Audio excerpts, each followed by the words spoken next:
Mr. Sullivan. Mr. Jackson, how are you today? So good. I'll tell you. Can I tell you an insight I had just as I was dialing in, and it relates to the topic of human automation from our previous podcast. And I think that you are the human that I've automated most in my life. I love that. That's the best.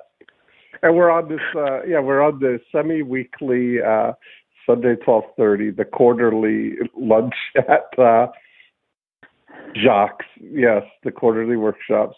It's perfect. And I get access to your best how with the least amount of time and effort. That's so great. I love it.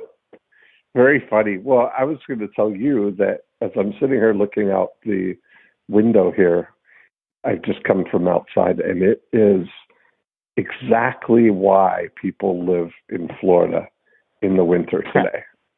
I mean, this is, if you were willing to buy the weather, this is what you would order up right here. Mm-hmm. So that means it's not too humid. It's perfect. It's absolutely room temperature with a breeze. So there we go. Yeah. Well, we woke up to a bright, clear, sunny day in Toronto with the temperature lower than freezing. Wow. Well, yeah. And just think if you were here, you would be reconfirmed in your reason why you don't come to Toronto in the winter. That is exactly right. As much as I love it, it's always got a special spot in my heart. Yeah, well, I like the place, but I'm a northern guy. I mean, it's kind of interesting. I think that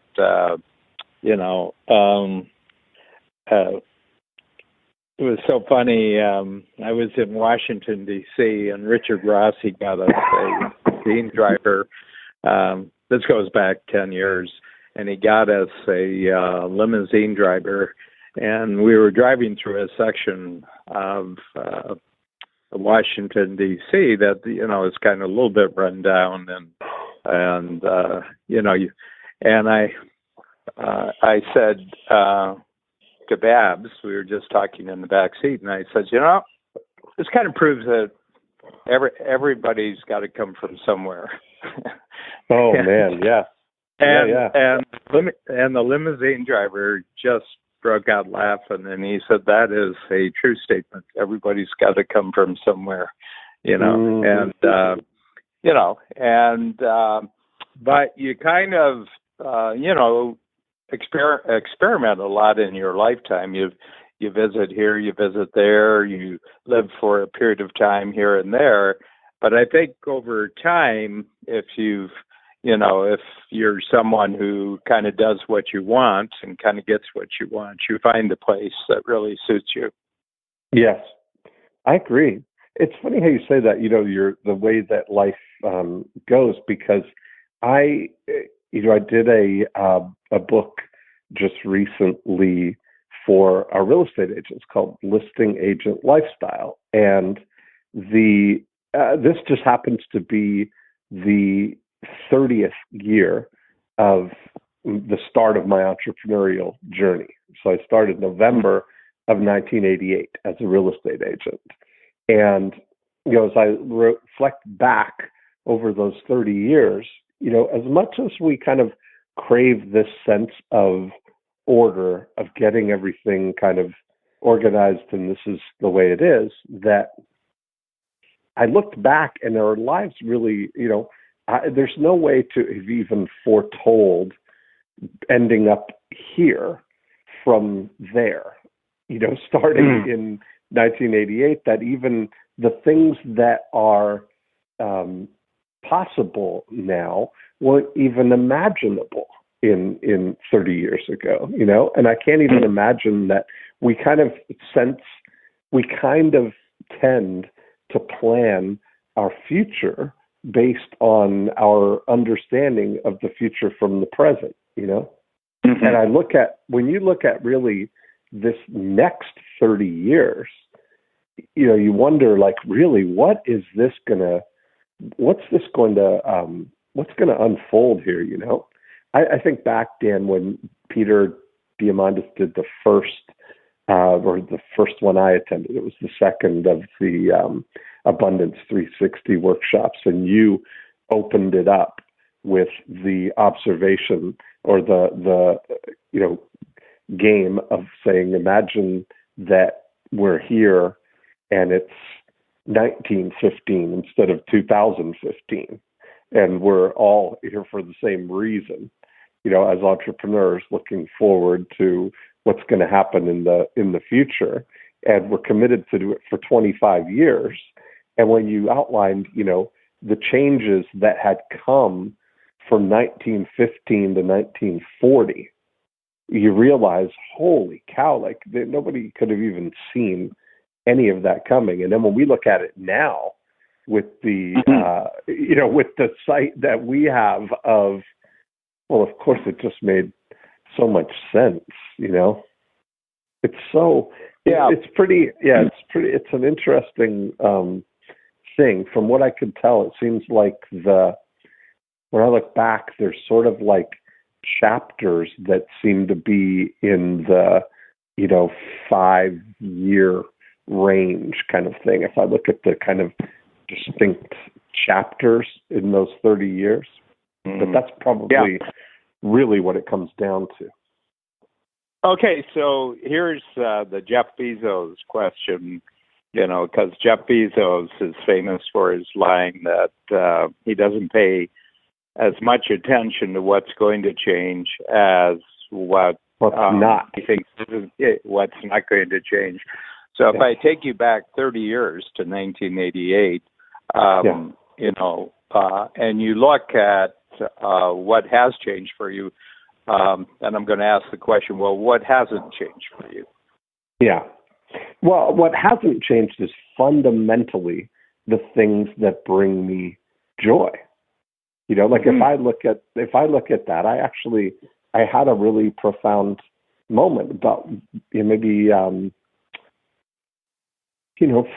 3 or 4 years ago, where I had a day where I woke up and it was just a beautiful day like this, and I went to Starbucks, and I had some magazines, and was looking at those, and I went to a movie, and then went to the bookstore and the cafe there. I went for sushi, and came back and sat out on my back porch reading and journaling, and I had this like real profound reflection, because that fundamentally was exactly the kind of day that brought me joy 25 years earlier. Like I used to go to the Delta Hotel, in Mississauga, there, just close to Georgetown, because they had a lobby that had a fireplace and couches and stuff, and I would go there and journal and read magazines and think about the future.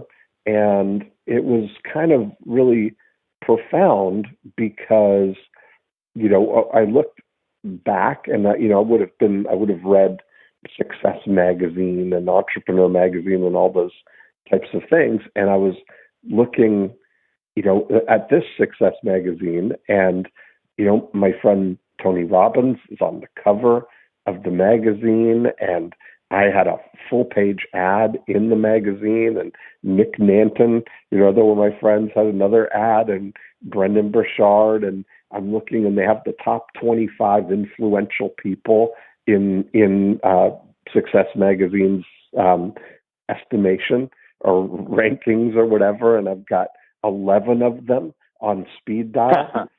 And, I thought it's so profoundly different, in that I had way more money. I make way more money. I have a whole different perspective kind of thing. But fundamentally, those things those days are what brought me joy, and you realize that no matter what, it's the day that is how we actually experience our lives, Yes, and you were enjoyably not applying yourself in the same way that you had not been enjoyably not applying yourself when you were 9 years old. That is exactly right. I mean, that's really what it comes down to. And I think that there was a period where I felt like, I should apply myself more. There's so much I could do, kind of thing, and now you've given me permission to, say through your conversations with you, I've realized, what, that's my secret formula. That's my superpower, is to get excellent results with what seemed like little effort. And I'm all for another 30 years of that. Yeah, it's really interesting because I had 3 workshops since I've seen you last. So we spoke on Sunday, and then Monday and Tuesday, and then Friday I had workshops, and we're really taking the model of who, not how much further, and you'll see it in a couple of weeks. But one of the things that I did, and this it's another one of those kind of mind shifters that emerges just when you deal with entrepreneurs and you keep asking them questions. Everyone, on a continual basis, a thought will bounce out. So what I had them do, I got this big worksheet, and it's got 8 different parts to it. You haven't seen it yet, but you will when you come to on the 9th. But what I say is, I want you to say, from your experience now, if you had to say what your unique ability is when you're at your best that you bring to the best situations, what are the 3 activities? And I give them 3 minutes to do that, 1 for each activity. And then I say, now, let's take your company as a capability and put it out in the marketplace. And what are the if you had to identify the capabilities that your company, we've talked about you as an individual in your unique ability. Now let's take the capability of the marketplace. So if you were doing a collaboration with another company, why would they be attracted to your company? What are the notable aspects about your company that would make them very interested in collaborating with your company? And you do 3 of those. For example, we're masters of live events. So, we do 500 live event days a year in 8 cities, countries. We serve 25,000 meals a year, and we've just got front stage and backstage. We've got this all handled. So that's something that if you, were entering into a collaboration with us, we, without thinking it or having to, to play around, we could just bring that capability to the deal, right off the bat, and we have other things too. So there's 3 of those. And then I said, down at the bottom, I want you to write down what your non-negotiables are. In other words, these are your rules about what you will do and what you won't do. And an example of mine is that in coach, everybody who works for a coach knows that if it doesn't strengthen the teamwork between Babs and Dan, we don't do it. In other words, everything we take on has to reinforce the relationship at the center. So this takes about 9 minutes, and they do 3 of those, and then I have them chat with each other about that. And then I come back and I say, okay, and they take a break, and I come back and I say, okay, I want you to take last year's gross income for your company and, just write it down. I said, now multiply by 100, okay? And, some big numbers pop out and, in the billions, because a lot of them are, the 100, they're doing 15 million their company's doing, 20, 30 million. Multiply it by 100, and the number that shows up at the end is billion, not million. Yes, right. And then I say, now immediately write down the 5 reasons why this is impossible. And so they just get the number down on paper, and I said, now tell them, just write down 5 reasons why this is absolutely impossible. And the reason I'm telling you the story, Dean, is because those 5 impossibles are based entirely on how you're doing things right now. Yes. Yes. I could see that. Yeah. I've had a similar conversation with myself. I mean, that's really, it's an interesting thing that, because I've had to think about that in terms of, is that a limiting belief that's just, without any evidence? And so, I've had interesting things where I've set, I've done this kind of thinking, right? Of what would it be, what's the difference between running a $150 million company? What would that look like? And so immediately what comes up for me is that, well, I'd have to work really hard for that. First off, right? Like I'd have to give up my lifestyle. I really like my lifestyle right now. I'd have to get really good at managing people, because you can't do that alone. I'd have to have a bunch of employees to do something like that.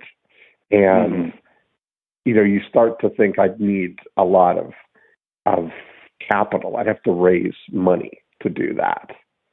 And there's 3 of the 5 the way you're phrasing it right there. Those are the thoughts. And you'd probably have to, spend a lot of time in cold places too.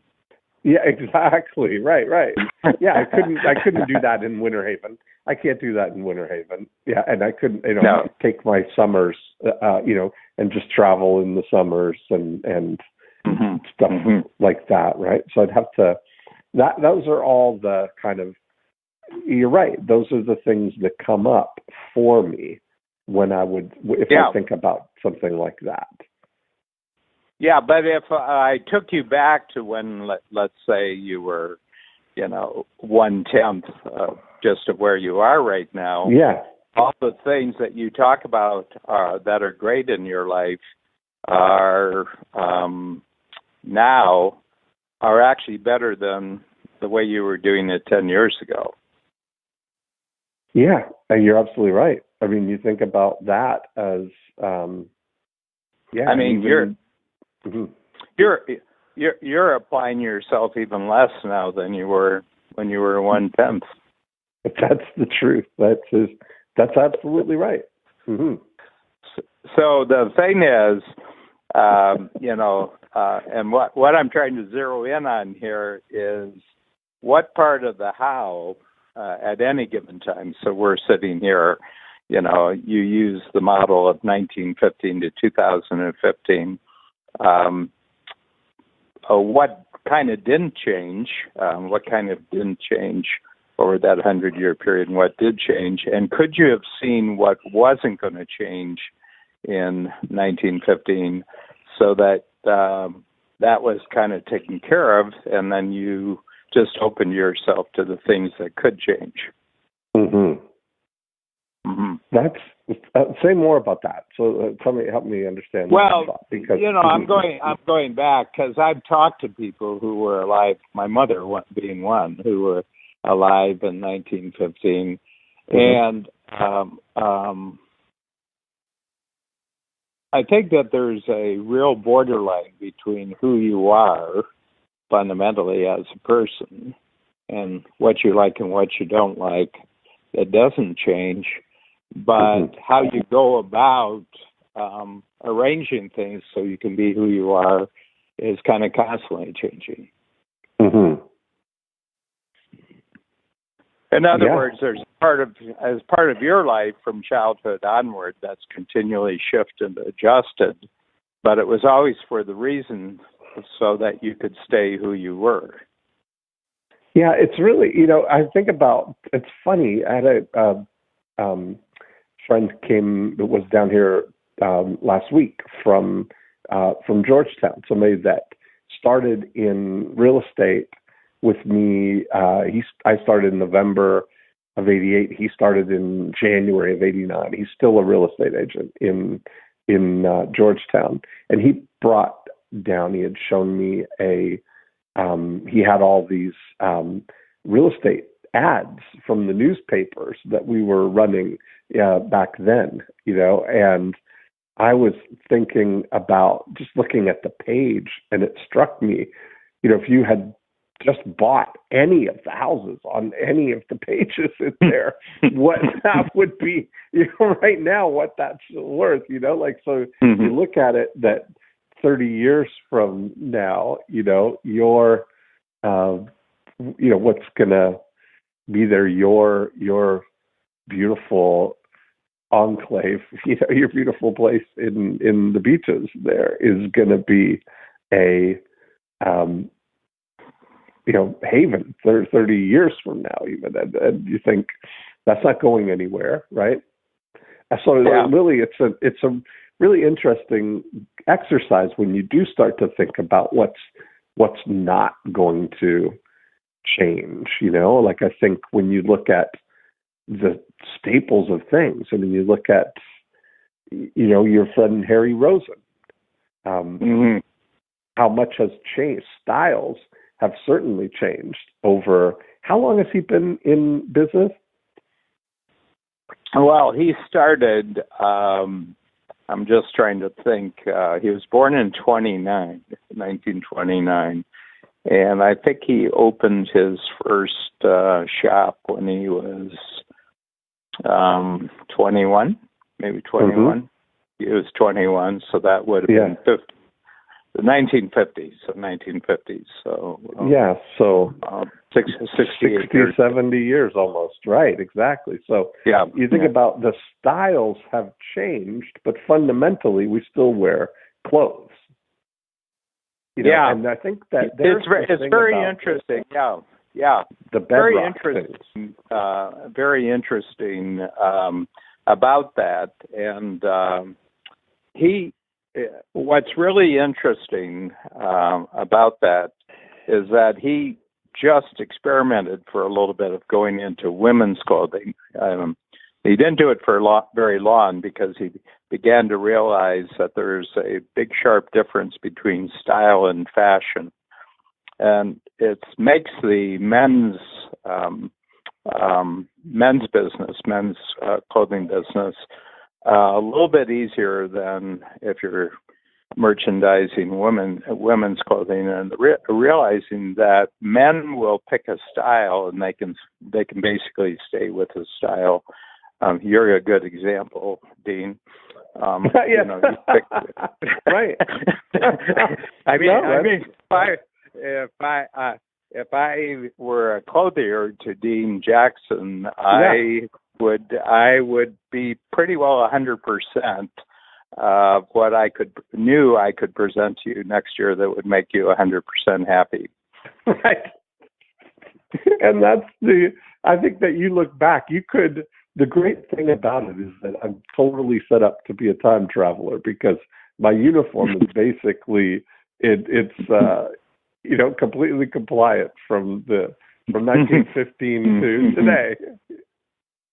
Yes, I can make a prediction about you that I can make about a few other people. I know if I'm time traveled into the future 25 years from today, I know what you're going to be wearing that morning. That's right. Something comforting about that. Yeah. Well, you've taken a part of your life that one is that suits you, and the other thing about it is that you don't want to give any further thought to it than what you've given to it. That's right.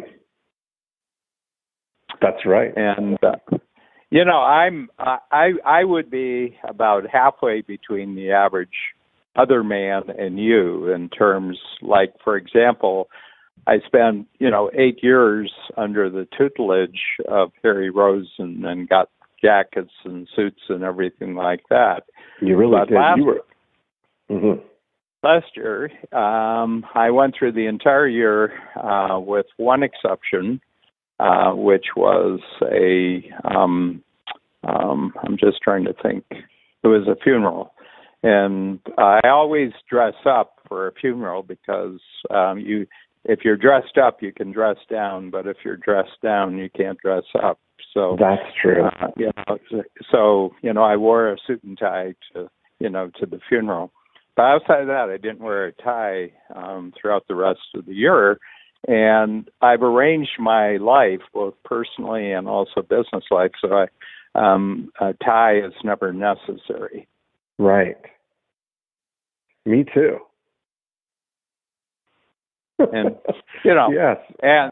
And the nature of the business, a strategic coach, is it's all the workshops, all the marketing. Now it's casual. It's sort of a business casual, and people will come to their first workshop dressed in a suit and tie, and I say, well, you can. I said, you'll probably feel better if at the end of the first hour you lose the tie.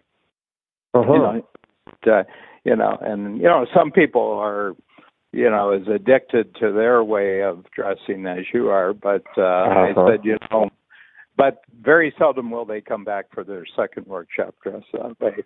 Right. Yeah. And, I don't make a big deal about it. Well, there's something comforting about, there's something, I've noticed you have sort of I won't call it a uniform in the way that I have one, but you certainly have a category of look. You have the pants, and then that you have those tailored shirts that you wear that are all different colors, but yeah. And then I wear sweaters. I've really gone to wearing long sleeve sweaters. During the winter I wear right. There's all sorts of really nice sweaters these days, but they're mostly dark blue. I mostly dark blue sweaters, and and it's really interesting. But this going back to my exercise in the workshop. What I ask people to do is to go back. Go back to 1/100th of where you are right now. So for us, that would be the whole year of 1991. So 1991, we were 1/100th of what we are today. So it's 27 years ago. Mm-hmm. And I thought that was a great year. What we achieved in 1991 was a really great year. And then I asked people, so, on a sheet of paper in the lower left-hand corner, put a little circle, and that's the year you were 1/100th of where you are now. And then in the upper right-hand corner, a much bigger circle where you are today, where you're 100 times bigger. And I said, now, on a line between the lower left-hand corner and the upper right-hand corner, just put a circle every time there was a jump in capability, and mark the who that was responsible for that jump of the capability, and they do it. And there's right off the bat, if I give them a couple minutes, there's about 5 or 6 jumps. But what's really interesting, what got them from where they were to what they were wasn't anything with the how that they were doing. It was the who that brought a new how into their life. Mm. So your whole history of progress as an individual has really been who, not how. Yes. Wow, that's really, when I look back at that, that's absolutely true. That, you look back at, wow, that's profound. That's pretty profound when you look at it, because it's. But I haven't gone 100. I haven't gone 100 times from my very first year. Right from business, your very but first month. Still. Right from your very first month. Oh, maybe from my very first month. Sure, yeah. Yeah. I mean, just pick a discrete period where I got it. Results, yeah. And and I said, because this who not how has been a huge fundamental conceptual breakthrough in the entire strategic coach program. And I said, I want to tell you that I only came up with who not how because of a who. If I hadn't been doing the podcast series with Dean Jackson on the topic of the joy of procrastination, I would never have come up with the concept of who versus how, because he brought it to our discussion one Sunday, and this was the Sunday before you were at your workshop. You were there the next Thursday, and I had you, just stand and tell everybody what your insight was there. And as you were doing that, I was drawing a diagram up on the flip chart, and the rest is history. I mean, it was that. So I said, why do you think that any breakthroughs in your future are going to be different from the most significant breakthroughs in your past? The most significant breakthroughs in your past were who breakthroughs. They weren't how breakthroughs. So why do you think it's going to be any different in your future? But we tend to use the who to get where we are, but then we say, well, the future is going to be about how. Yes. You are so right. Wow. I'm just like, I'm having a profound mind shift right now. Yeah. We're experiencing it live, and it's being permanently recorded. I wish we could record my brain waves as we're going through this, but this is a very significant piece of information.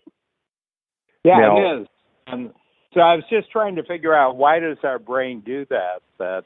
And maybe it is because it's a lack of recognition and an acknowledgement that our past is about who, and that if you would increasingly inform by using the concept of who to go back and actually examine how your past actually happened, maybe it would strengthen you more to also be confident, well, that's how the future is going to be too.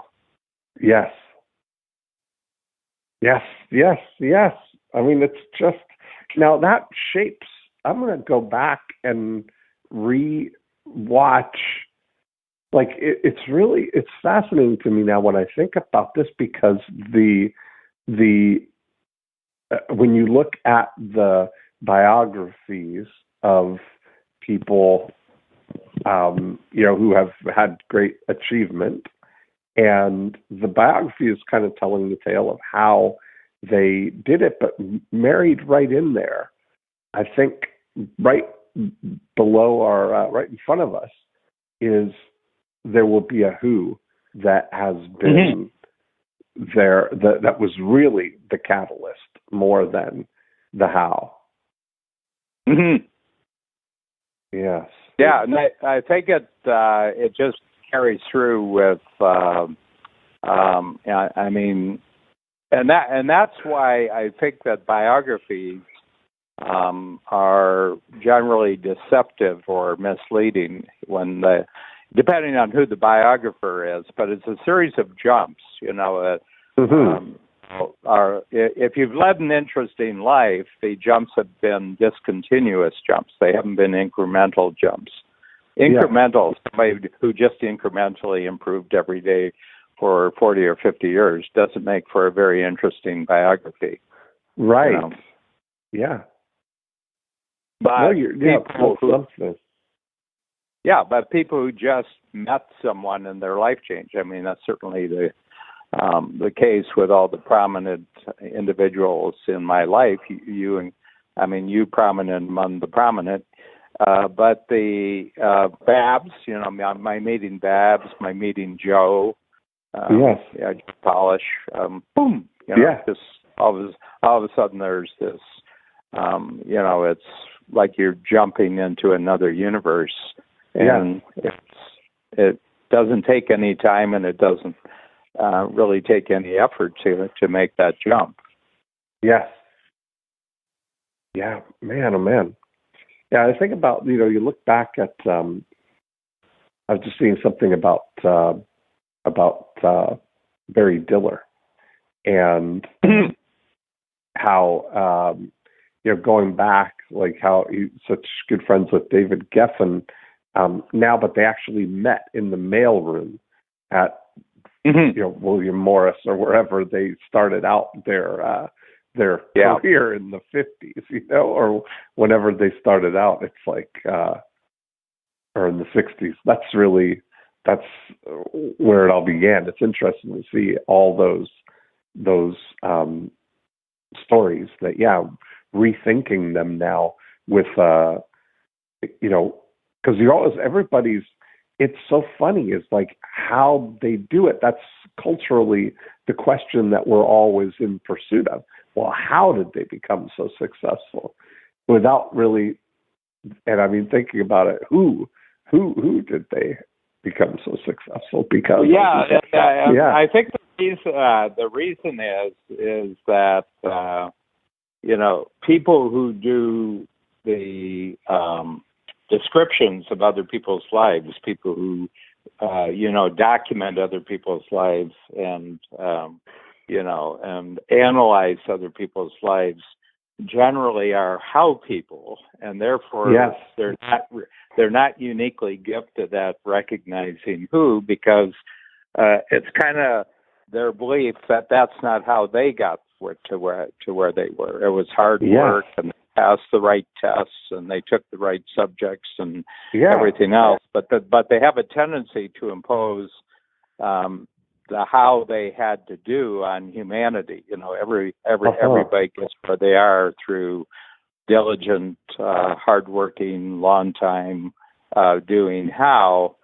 But it wouldn't even be true about their own life. Their own life, they're telling they're kind of telling a lie about their own life. They're misleading themselves that it was a result of howing, when in fact the junctures, if you went back and looked at their juncture, they came to the attention of a certain teacher who gave them a lot of extra time, and and wrote a great testimonial letter that got to the right person, and then a door opened and everything else. And this is true of everybody's lives. This is no, it's or just somebody really, who really recognizes something. Somebody who recognizes something in a person. Yes, exactly. Yeah, it was kind of interesting because I'll tell you a little tale. I can tell it in 2 minutes, but I'm just trying to think here. It was 1960, and it was the 1960 presidential election. And my mother always let me stay home the day after an election, because we stayed up late to see the routines, and that was the Kennedy-Nixon election.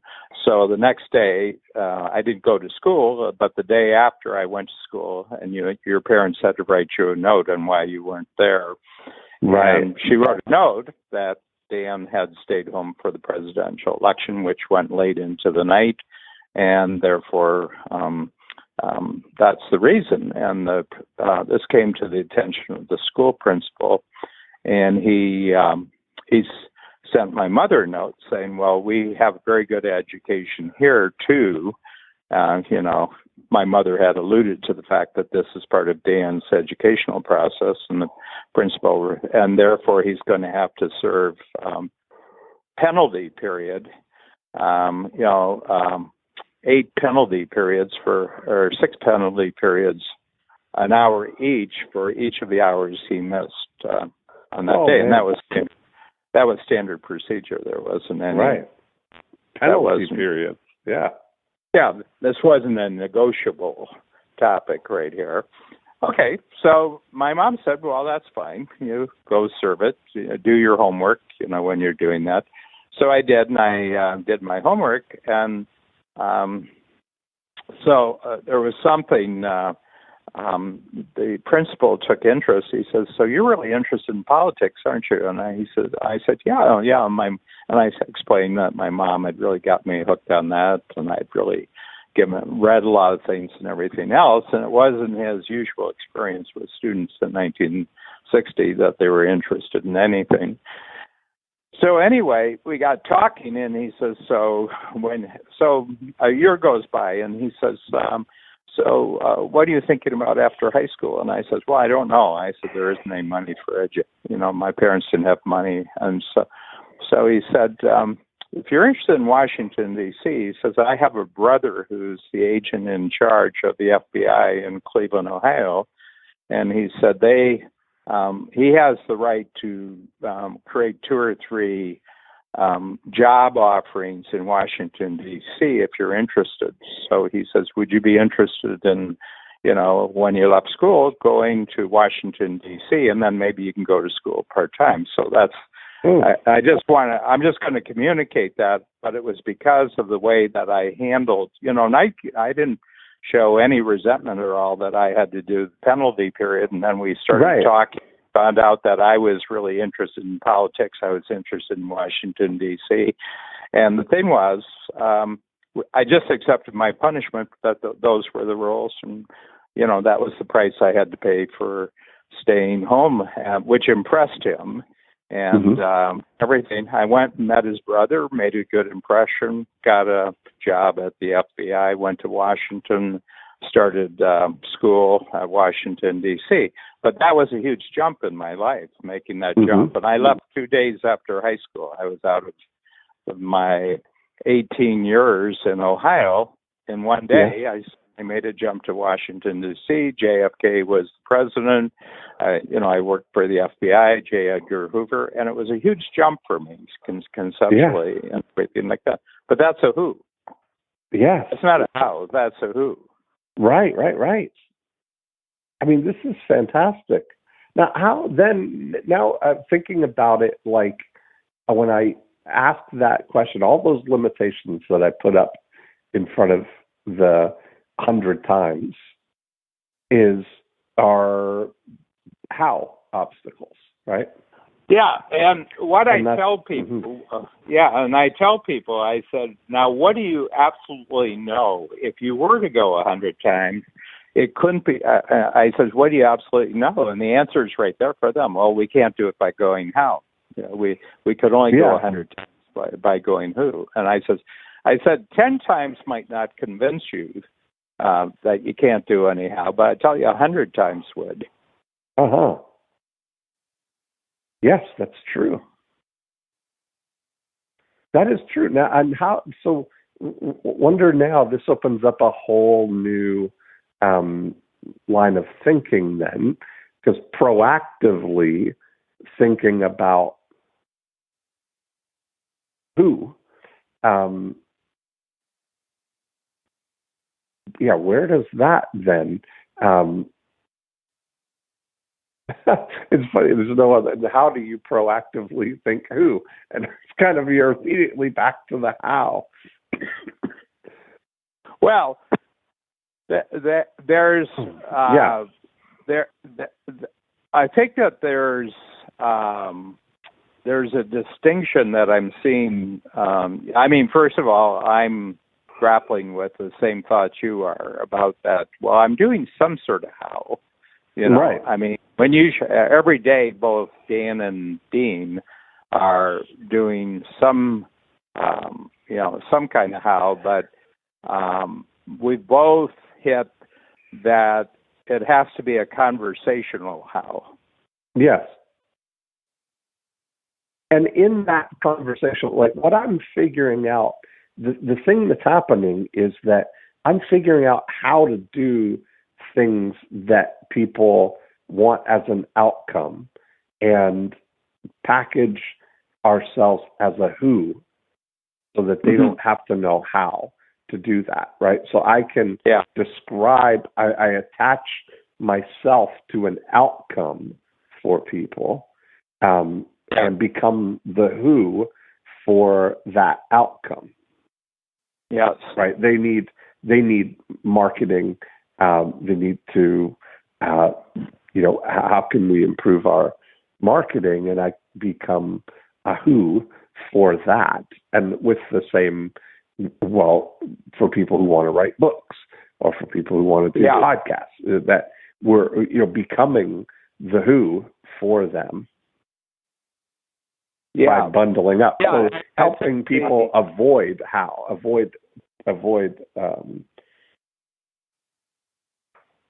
mean, it's almost like in both our cases, we go about it differently, but the meaningful how in both of our lives is to identify the hows that other people don't want to do, I think that's, and I don't think we're unique in that way. I think that, the world is kind of propelled forward by other people identifying the unpleasant and the incompetent how activities that people get involved in creating bypasses for them. And what that does for people is that you become an important who in their life because you've created a solution which basically takes a lot of frustration and irritation out of their life, not just now, but going forward. And I think but we're going outside of ourselves here. In other words, we're making a jump that my best howling will be removing the unpleasant howling from other people's lives.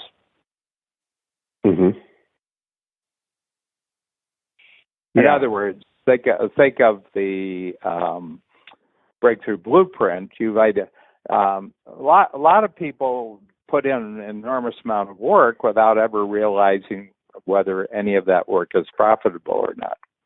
Yes. And what you did, let's just base your entire business on 8 profit activators. Yeah. You're going to put in some time on something. You're going to show up and you're going to work the day. What if you knew that everything you were doing during each of your days was the very best thing that would lead to profitability? That's basically what I understand the logic. There's a logic chain of 8 things. Each of them is important, but if you put them together in a single system and you don't do any activity other than what's in that system, you're going to be increasingly profitable forever. Yes, that is true. And it's a system that is going to be here in 30 years. That's really that's the thing, because they're, the 8 profit activators are universally present, and they are, back tested 30 years. They were just as relevant, and they will be going forward. So, but the mechanisms and the capability or the availability of different ways to maximize them will change. But it's like music theory in a way, right? Like how, all music has been over the centuries, all adheres to the same music theory. That once you understand and know that, you have the same framework to write something equivalent to Bach, Yeah.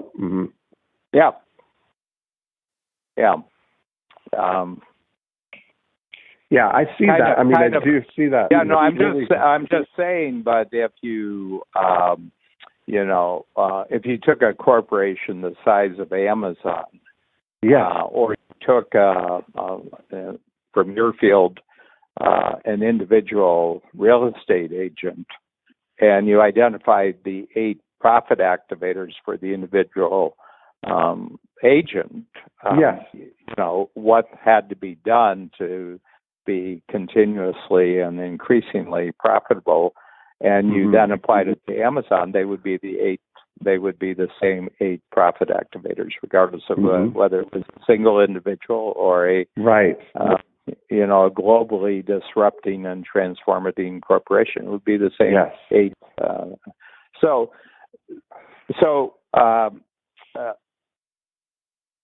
Your how, I mean, we all have to do a how, until you Mm-hmm. get to the, and, I don't know what it's like at the level of God, but I do know the way it, till we get there, I know, I kind of know what the framework is going to be, but the other aspect about it is you're reducing the amount of how for yourself, because you can teach other people how to manage each of the 8 profit men.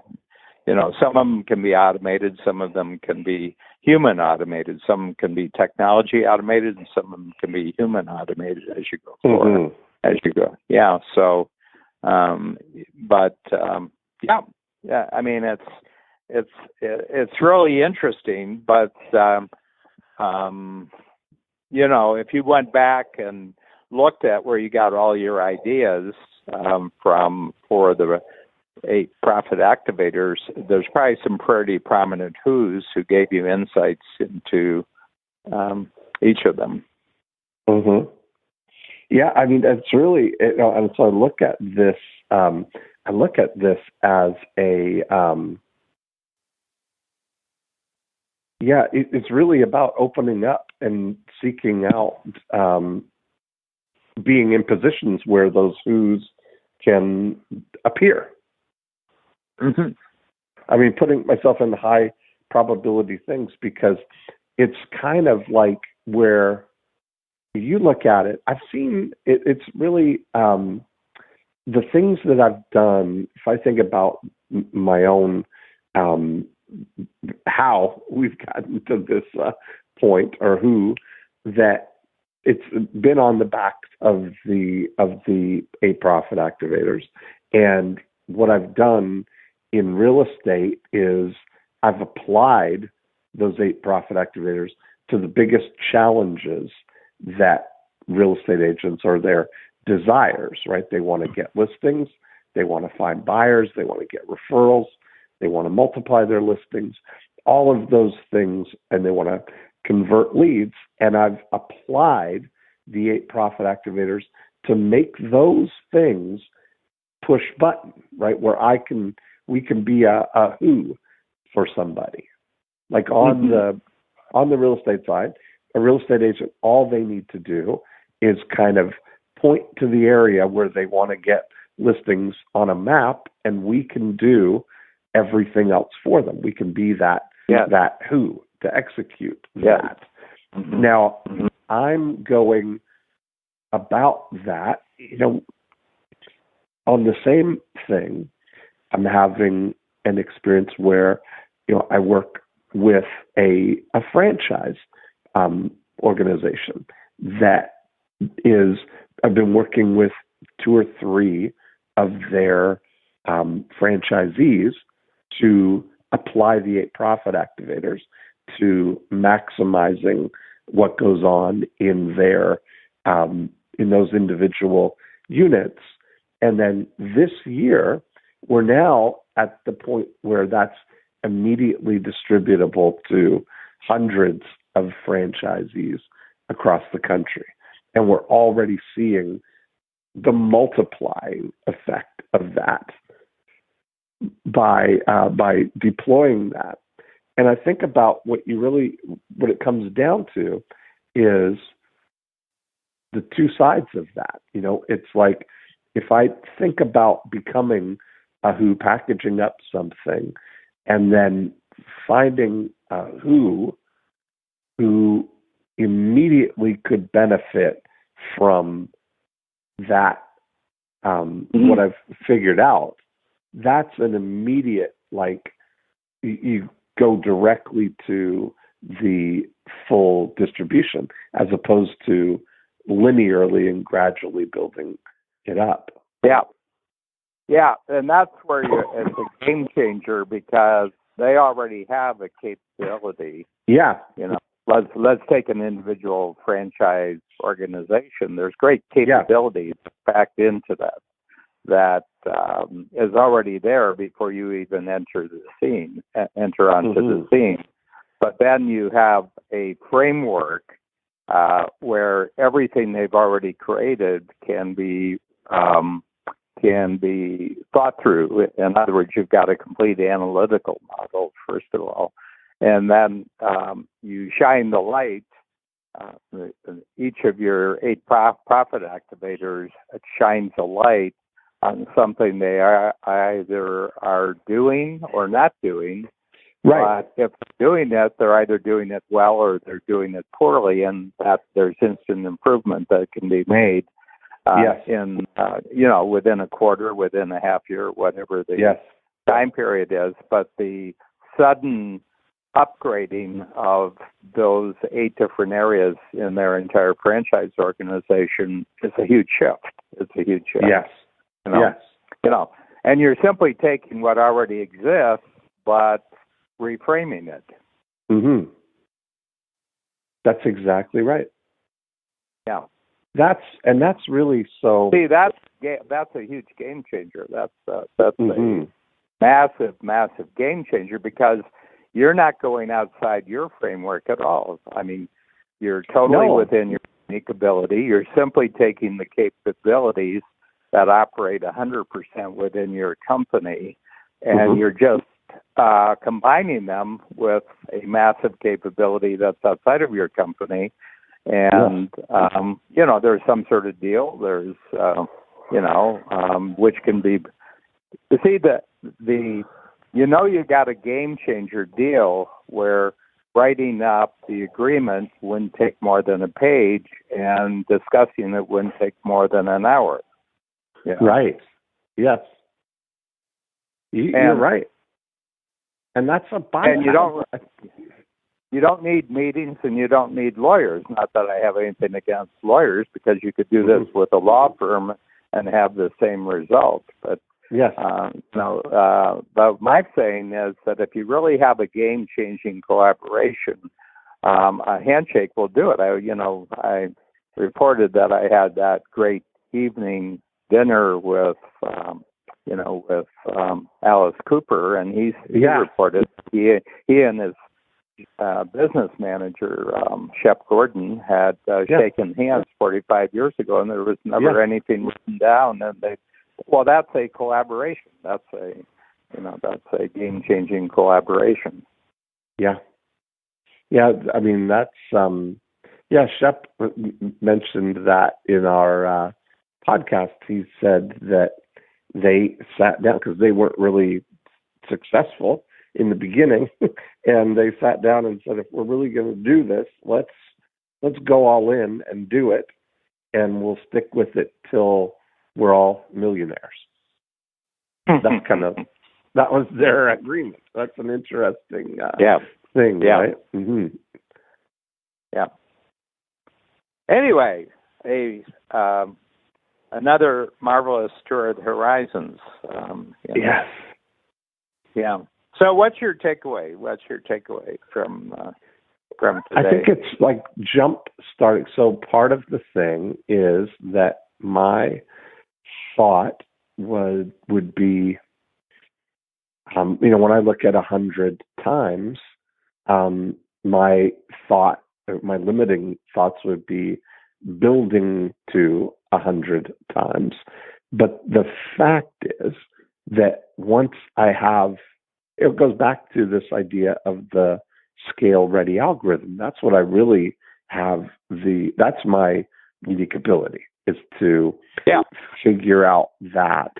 And when I do, it's to now immediately, instead of finding how to scale that, is to, my number one priority should be finding who's that I can collaborate with, who either already have a big distribution that could be immediately impacted by me creating a scale-ready algorithm, And that's really it. I think that's the thing. I really think that that could be the game changer for me, Mm-hmm. rather than creating it yeah. and then going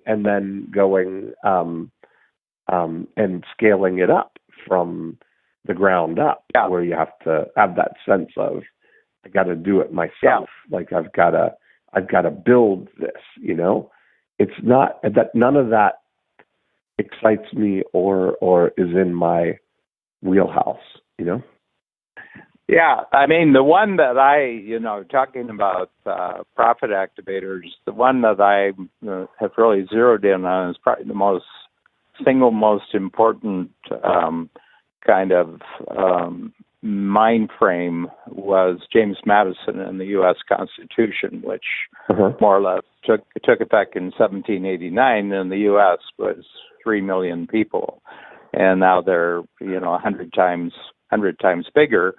And if you wrote it out on single-space typewritten sheets in 1789, it was 21 pages. And 230 years later, it's 27 pages. They've added 6 pages in 230 years. Still the same basic framework. And it's probably the greatest growth algorithm in the history of the world. Not just... it came up because they were saying that James Madison was a much better programmer than Mark Zuckerberg, because James Madison's platform can include Mark Zuckerberg, but Mark Zuckerberg wouldn't include James Madison. And anyway, just because of the issues that that Facebook's been having, which I find intriguing. This is for maybe future podcasts. Just the thing of getting the basis of what you're doing with your business model, so that it engenders respect and credibility the more that people find out about you. So that's just a topic for a future discussion. But I'll be just trying to think when I'm seeing you next. Next we're going to see. I'm going to come to. I'm going to see you in Chicago. I'm going to see you at our house. I'm going to plan on coming to Chicago Sunday, probably, and then just grab Monday. House. You haven't seen our house yet. That's Chicago. Right. Exactly. Yeah. Bring your woolies. I know exactly. Okay. All right. I think we're on. Wonderful we're on talk. the schedule Wonderful for next talk. week too. Thanks, Dan. Wonderful talk. Okay. Bye. Bye.